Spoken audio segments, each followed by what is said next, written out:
So when we walk in church, once again, I'm going to go back to when we walk in church,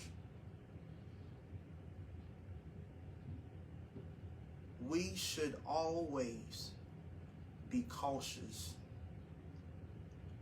of not only what we say, but our thinking is just as important as what we say.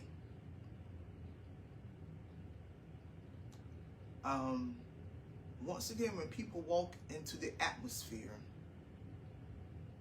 the question that needs to be asked, do they feel the peace of God, or do they feel confusion? And the reason why we want to ask those questions is because we have to realize that the house of God is not our house.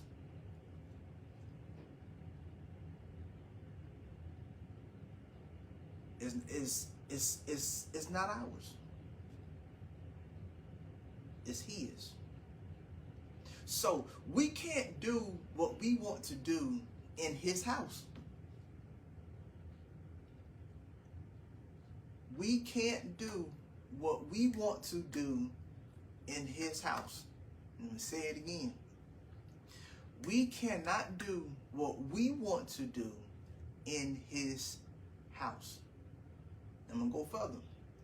While we are outside of His house, we can't do what we want to do while we are out in the community, while we are at home. Because let's just say and then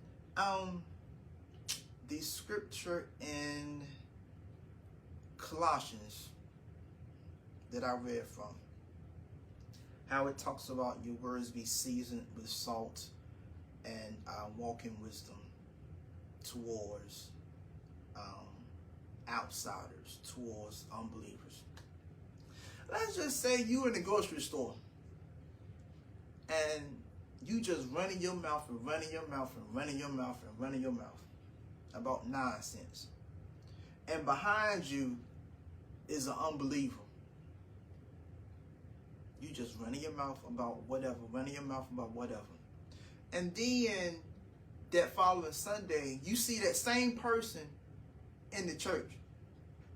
So when that person sees you and they find out that you are maybe a pastor or you the elder and you get up and preaching, you be like, hold on, that's the same guy that was in the store that just kept cussing and running his mouth, running his mouth, and running his mouth. We have to be careful outside the church. Because, look, let's be honest, you don't know who's watching you. That person behind you, she may have been going through whatever, and she needed to hear something of a positive word from the Lord. You never know. That's why it says, let your words be seasoned with salt. Because when we have conversations with not only believers, but when we have conversations with believers in the spirit, in the spirit, do they feel the salt that's coming out of our mouths?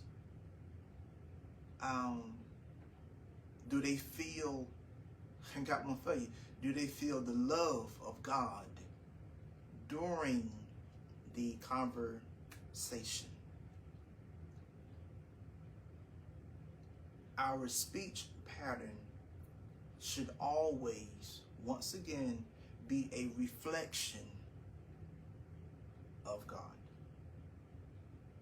our speech pattern, and say it again, should always be a reflection of God. Now, when a prophet receives insight and receives information about a certain individual,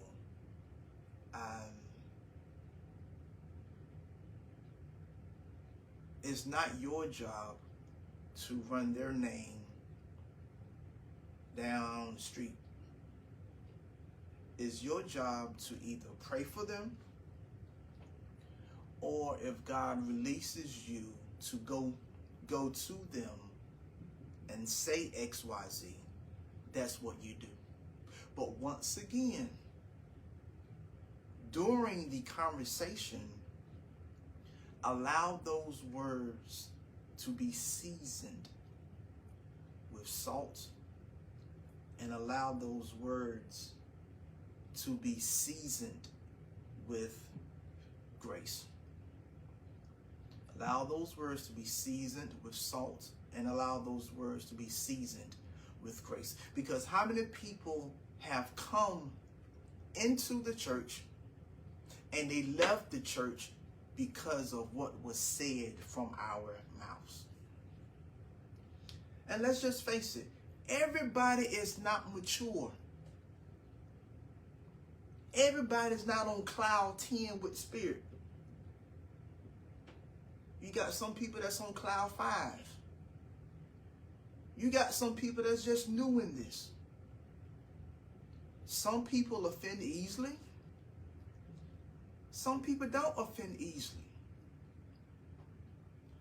But once again, let the love of God come out. Let the love of God that's in here, while we're having a one-on-one conversation, let those words come out and allow that person to feel the love of God.